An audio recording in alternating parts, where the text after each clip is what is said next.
बाप और बेटी की दिल छू लेने वाली कहानी।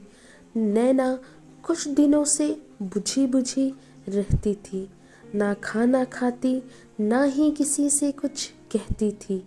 अगर उसे कोई कुछ कहना भी चाहे, फिर भी वह उसे चुप करा देती थी। उसे लगता था वह बस बंद कमरे में पड़ी रहे। उसकी यह हालत उसकी माता से देखी नहीं जा रही थी। नैना अपने माता पिता की लाडली बेटी थी। उसकी माँ को अंदर ही अंदर टेंशन बढ़ती जा रही थी। नैना की माँ ने नैना के पिता से सारी बात बताई। नैना बिटिया ना कुछ खा रही हैं, ना कुछ बोलती हैं, हमेशा खुद को बस बंद कमरे में करके रखती हैं। जैसे उसकी हालत देख मानो ऐसा लग रहा है जैसे किसी ने उसका दिल तोड़ा हो।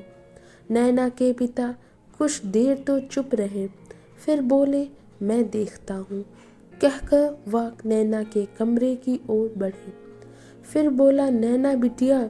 इतना सुनते ही नैना ने बोला, प्लीज़ पापा, आप मुझे अकेला छोड़ दें, प्लीज़।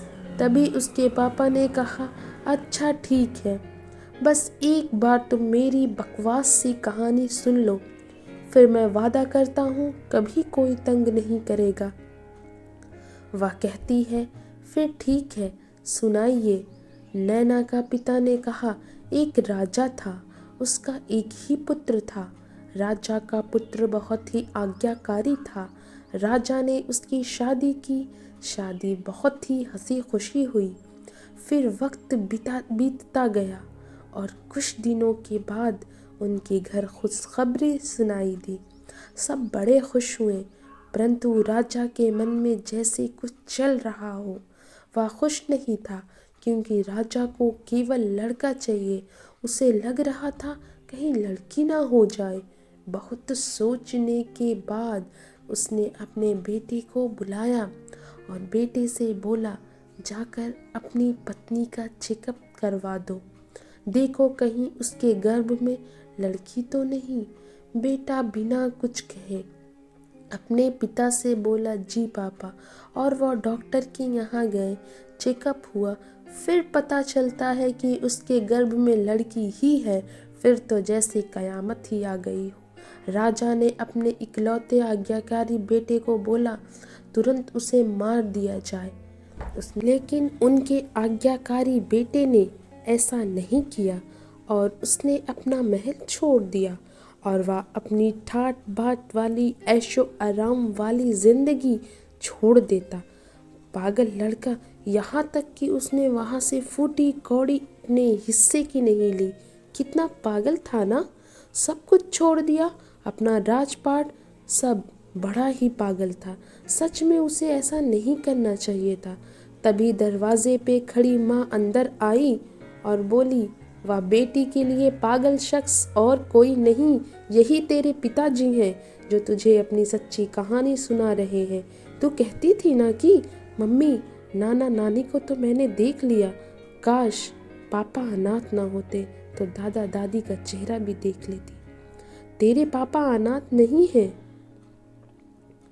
ना, तू बड़ी होकर जिद ना करे दादा दादी से मिलने की, इसलिए तुझसे सच छुपाया गया। फिर तेरे पापा ने तेरे पैदा होने के बाद एक कसम ली कि तेरे अलावा दूसरा संतान फिर कभी नहीं बनाएंगे। बेटी यह सुन रही थी। अखबार में इश्तहार देकर तेरे दादा दादी ने बेटी को लेकर ही वापस आने को कहा। मैंने भी जोर दिया वापस जाने को, मगर तुझे गोदी में उठाकर तेरे पापा ने बस इतना ही कहा, जिस घर में मेरी प्रिंसेस की हत्या का फरमान निकाला गया हो, वहाँ एक राजा कैसे सांस ले सकता है। चंद लाइन बेटियों के लिए। खिलती हुई कलियां हैं बेटियां, माँ बाप का दर्द समझती हैं बेटियां, घर को रोशन करती हैं बेटियां, लड़के आज हैं तो आने वाला कल है बेटियाँ। कैसी लगी हमारी कहानी? कमेंट बॉक्स में अपनी कीमती राय हमें ज़रूर बताइए। अगर आप हमारे चैनल पर पहली दफ़ा आए हैं तो हमारे चैनल को लाजमी से सब्सक्राइब, लाइक एंड शेयर कीजिए। मिलते हैं अगली एक नई कहानी के साथ। तब तक के लिए बाय बाय, अल्लाह हाफिज़। खुश रहिए, हंसते रहिए, मुस्कुराते रहिए।